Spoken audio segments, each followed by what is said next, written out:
အားလုံးပဲမင်္ဂလာပါခင်ဗျာအခုတခါမျှဝေမှာကတော့ Android application တွေကိုကျွန်တော်တို့အသုံးပြုနေတဲ့ computer တွေထဲဘယ်လိုထည့်သွင်းအသုံးပြုနိုင်တယ်လဲဆိုတဲ့နည်းလမ်းကိုမျှဝေပေးမှာပဲဖြစ်ပါတယ်အခြေခံသဘောတရားအရဒီလိုနည်းပညာကို operating system တစ်ခုပေါ်မှာနောက်ထပ် operating system တစ်ခု run တဲ့ပုံသဏ္ဍာန်လို့ယူဆနိုင်ပါတယ်ဟိုးရခင်တုန်းကတည်းကကျွန်တော်တို့အနေနဲ့အလားသဏ္ဍာန်တူတဲ့နည်းပညာတစ်ခုကိုအသုံးပြုခဲ့ပူပါတယ်သူကတော့ virtualbox လို့ခေါ်တဲ့ application တစ်ခုဖြစ်ပြီး main OS တစ်ခုပေါ်မှာနောက်ထပ် virtual OS တွေတင်ပြီးတော့စမ်းသပ်ခြင်းတဲ့အခါမျိုးမှာအသုံးပြုပါတယ်ဥပမာအားဖြင့်ပြောရရင် Windows OS ပေါ်မှာနောက်ထပ် version မတူတဲ့ Windows တစ်ခုကိုတင်ပြီးတော့စမ်းကြည့်တာမျိုးကိုဆိုလိုတာပါကဲဒါဖြစ်ရင်ဒီနေ့မျှဝေပေးမယ့်အကြောင်းအရာစီကိုတွားလိုက်ရအောင်သူ့ကိုတော့ bluestacks လို့ခေါ်ပါတယ် Windows computer တွေမှာလည်းအသုံးပြုလို့ရသလို Mac အတွက်လည်းအသုံးပြုလို့ရပါတယ်ကျွန်တော်တို့ computer မှာ install လုပ်ချင်တဲ့ Android application တွေကိုသူကနေတစ်ဆင့်ကြားခံပြီး install လုပ်အသုံးပြုရမှာဖြစ်ပါတယ်ဒါဆိုရင်ဒီ bluestacks application ကိုသူ့ရဲ့ official website ကနေပြီးတော့အခုအတိုင်းပဲရယူလိုက်ပါ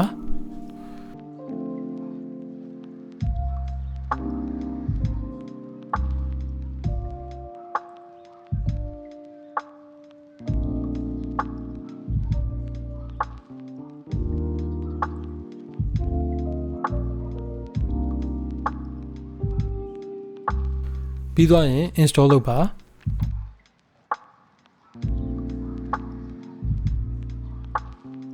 install လုပ်ပြီးဖွင့်လိုက်ရင်တော့အခုအတိုင်းပဲမြင်တွေ့ရမှာဖြစ်ပါတယ်ပထမဦးဆုံးမြင်တွေ့နေရတာကတော့သူ့ရဲ့ main interface ဖြစ်ပါတယ်နောက်ထပ်တစ်ခုကတော့ကျွန်တော်တို့ application တွေရှိမဲ့နေရာဖြစ်ပါတယ်အခုကတော့ဘာမှ install လုပ်ထားတာမရှိသေးတဲ့အတွက်ကြောင့်မို့လို့ဘာ application မှရှိမနေပါဘူးကိုလိုချင်တဲ့ application တစ်ခုခုကို search box ထဲမှာရှာလိုက်ပါပြီးသွားရင် Google Play Store ကနေတစ်ဆင့်ရှာဖွေရမှာဖြစ်ပါတယ် Google Play Store မှာကျွန်တော်တို့ရဲ့ Google account လို့ခေါ်တဲ့ Gmail account ကို login ဝင်ရမှာဖြစ်ပါတယ်ဒါကတော့ Android phone တွေမှာရှိတဲ့ Google Play Store ကို login လုပ်တဲ့နည်းလမ်းအတိုင်းပဲဖြစ်ပါတယ်ပြီးသွားရင်အခုလိုပဲ Google Play Store မှာဆက်လက်ရှာဖွေပြီးတော့ကိုလိုချင်တဲ့ application ကို install လုပ်လိုက်ရုံပါပဲဒီနေရာမှာနမူနာအဖြစ်ကျွန်တော်ကတော့ KP application ကိုစမ်းသပ်ပြထားပါတယ်။တနည်းအားဖြင့် KP ကိုကိုယ့်ရဲ့ computer ကနေတစ်ဆင့်ဘယ်လိုအသုံးပြုရမလဲဆိုတဲ့နည်းစနစ်လည်းဖြစ်ပါတယ်။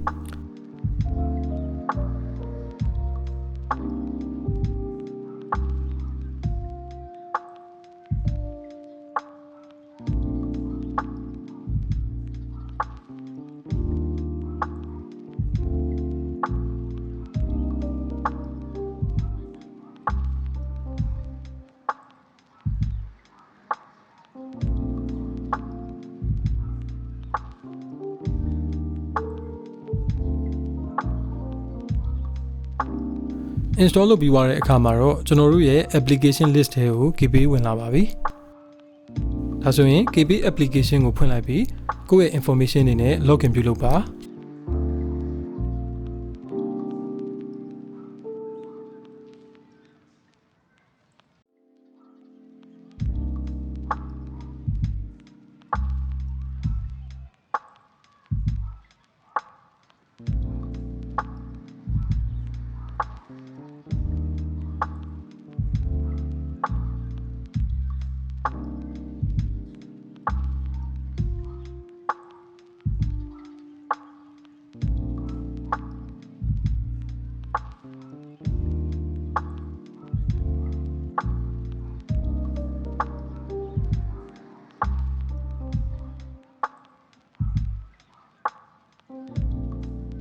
အခုဆိုရင်တော့ပုံမှန်အတိုင်းပဲ KP ကိုအသုံးပြုလို့ရပါပြီ